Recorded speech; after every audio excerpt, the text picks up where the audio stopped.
नमस्कार, मैं हूं उमेश जोशी। हरियाणा न्यूज़ के विशेष प्रोग्राम खरी खरी में आपका स्वागत है। पिछले हफ्ते हम हरियाणा प्रदेश कांग्रेस के अध्यक्ष फूलचंद मौलाना से बातचीत पूरी नहीं कर सके थे। आज इस बातचीत को आगे बढ़ाते हैं। मौलाना जी, आपसे अगला सवाल।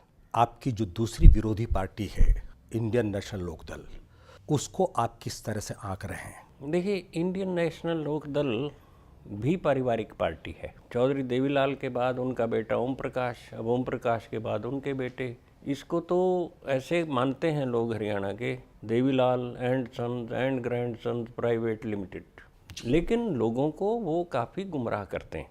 एक पर्टिकुलर कास्ट को लेकर के चलते हैं, एक किसी सेक्शन को लेकर के चलते हैं। लेकिन कांग्रेस पार्टी हर वर्ग की पार्टी है, जन जन की पार्टी है, हर जाति की पार्टी है, सबको साथ लेकर चलती है।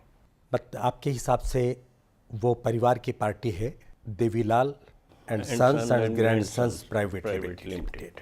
यानी कि अगर पिताजी उसमें है, राजनीति में है, तो बेटे को राजनीति में नहीं आना चाहिए, वरना इस तरह की एक कंपनी बन जाएगी। कंपनी बना रखी है, लेकिन अगर वो कोई जनता के हित में हो, ना आने में कोई पाबंदी नहीं है।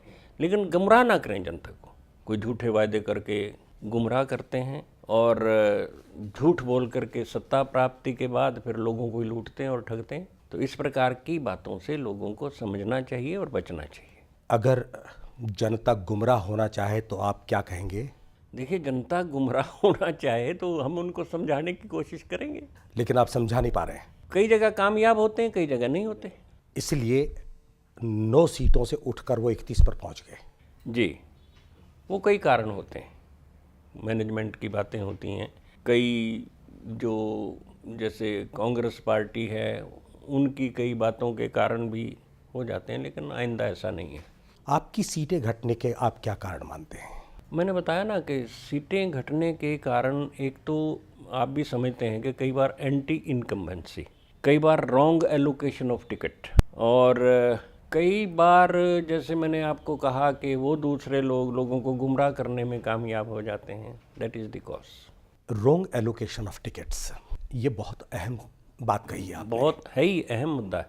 जब कई लेवल पर स्क्रीनिंग होती है और कई लोगों की कमेटी बैठ करके टिकट का फैसला करती है, उसके बावजूद रॉन्ग एलोकेशन कैसे हो जाता है? Even then there are many factors that lead to this thing.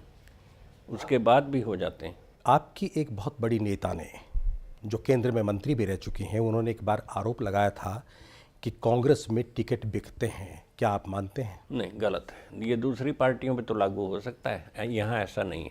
तो आप ही की नेता ने, बड़ी नेता ने आरोप लगाया था, और हरियाणा में तो बिल्कुल नहीं है। तो फिर रॉन्ग एलोकेशन कैसे हो? ये बेसलेस है। मैंने बताया ना, कई फैक्टर्स होते हैं। कई दबाव होते हैं। You are right.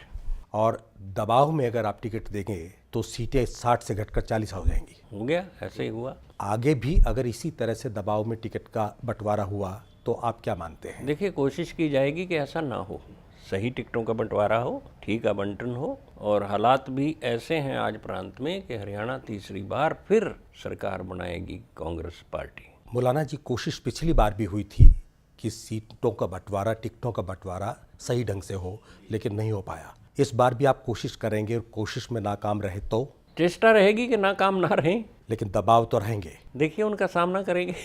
क्या आप मानते हैं कि विकास का मुद्दा आपका काम नहीं कर पाया?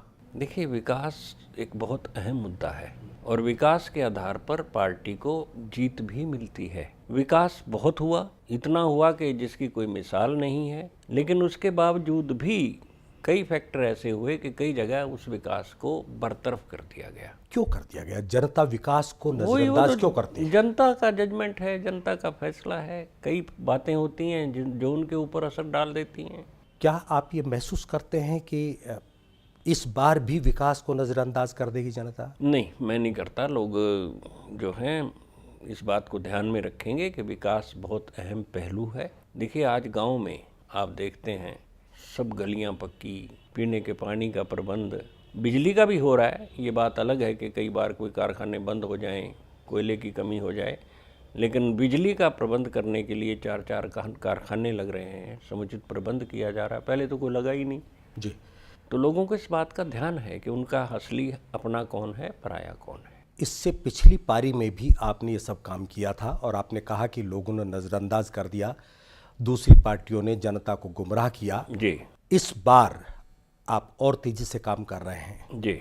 लेकिन इसकी कोई गारंटी है कि जनता इस बार भी नज़रअंदाज नहीं करेगी? Yes. तो उसके लिए कोई फुल प्रूफ आपने उनको उपाय सोचा है? देखिए, जनता को समझाना ही सबसे बढ़िया तरीका है। उनकी बात ये समझ में आ रही है कि वो लोग गुमराह करने में कामयाब हो गए, झूठे वायदे कर गए।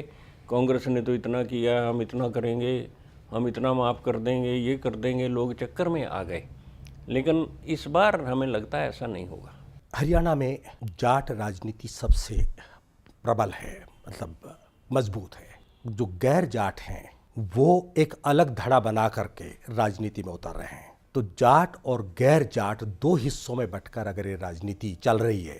आपने ये ठीक प्रश्न किया। इसी तरह तो वो लोगों को गुमराह करते हैं, जाट और गैर जाट। अब बताइए, ये कोई समाज के भिन्न अंग हैं क्या?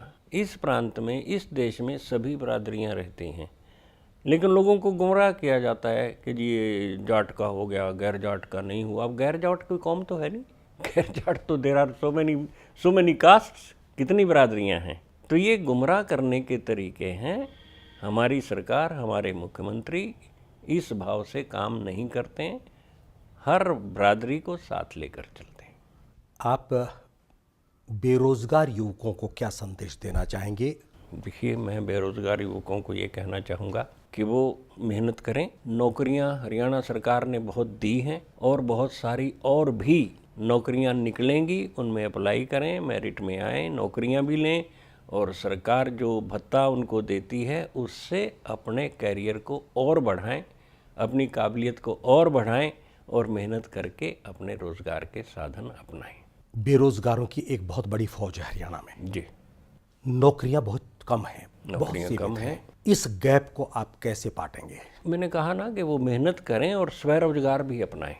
सरकार की बहुत सारी नीतियां हैं, अपने काम धंधे शुरू करें। जो खेती बाड़ी में है, खेती बाड़ी में जुटें, जिनको नौकरी मिल सकती है नौकरी लें, नहीं तो स्वरोजगार का काम भी अपनाएं। सरकार पूरी सहायता करने को तैयार है। उनके लिए कोई विशेष योजना शुरू की है? देखिए, विशेष योजना तो अभी सरकार की कोई आएगी तो आपको बताएंगे। अभी तक कोई नहीं की है?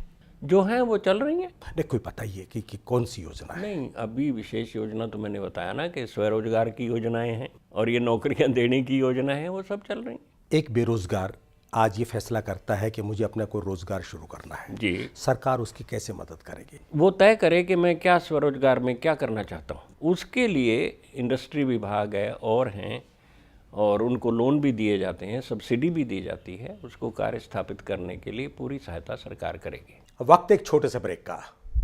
ब्रेक के बाद बातचीत का सिलसिला बना रहेगा।